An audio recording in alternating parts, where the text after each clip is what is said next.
రండి చికెన్ దమ్ బిర్యానీ ఎలా ప్రిపేర్ చేశానో చూసేయండి. 1 కిలోన్నర దాకా బియ్యాన్ని నానబెట్టుకున్న తర్వాత కిలోన్నర చికెన్ని కూడా ఇందులో మసాలాలన్నీ కలిపేసి మ్యారినేట్ చేసి పెట్టుకోవాలి. అలాగే ఎసరు కోసం వాటర్ పెట్టుకోవాలి. తర్వాత ఉల్లిపాయలు ఒక 3 తీసుకొని పొడవు కట్ చేసుకొని చక్కగా ఫ్రై చేసుకోవాలి. ఎసరు మరుగుతున్నప్పుడు హోల్ గరం మసాలా అందులో యాడ్ చేసుకోవాలి. చికెన్ మ్యారినేట్ చేసాం కదా, ఇప్పుడు అది పక్కన పెట్టేసి ఒక పెద్ద బగోను పెట్టుకొని ఇందులో ఆయిల్ వేసుకొని మ్యారినేట్ చేసిన చికెన్ యాడ్ చేసి ఒక 80% కుక్ చేసుకోవాలి. రైస్ అలాగే చికెన్ కూడా ఈక్వల్గా ఉడికించుకొని ఇందులో యాడ్ చేసుకోవాలి. ఏంటి మ్యారినేట్ చేస్తున్నారు కానీ అందులో ఏమేమి వేస్తారు అనుకుంటున్నారా? కిలోన్నర చికెన్లో పెరుగు అలాగే హోల్ గరం మసాలా, ఉప్పు, కారం, ధనియాల పొడి, చికెన్ మసాలా, అందులోనే కొంచెం పసుపు, పుదీనా, కొత్తిమీర ఆకు, కొంచెం ఆయిల్ వేసి మ్యారినేట్ చేసుకోవాలి. అలా మ్యారినేట్ చేసుకోవాలి. తర్వాత ఫ్రై చేసిన ఆనియన్స్ అలాగే ఇందులో పుదీనా, కొత్తిమీర, తర్వాత పైనుండి ఫ్రై చేసిన ఆనియన్స్ అలాగే ఫుడ్ కలర్, కొంచెం ఆయిల్ లేదా నెయ్యి వేసి ఒక ½ అన్ అవర్ ఉడికించుకోవాలి.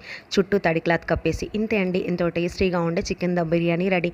మేము ఎందుకోసం చేశారు అనుకుంటున్నారా? మా ఫ్రెండ్ అంటే స్కూల్ ఫ్రెండ్ ఇంటికి వస్తే తన కోసం ఈ విధంగా ప్రిపేర్ చేసి పెట్టాము.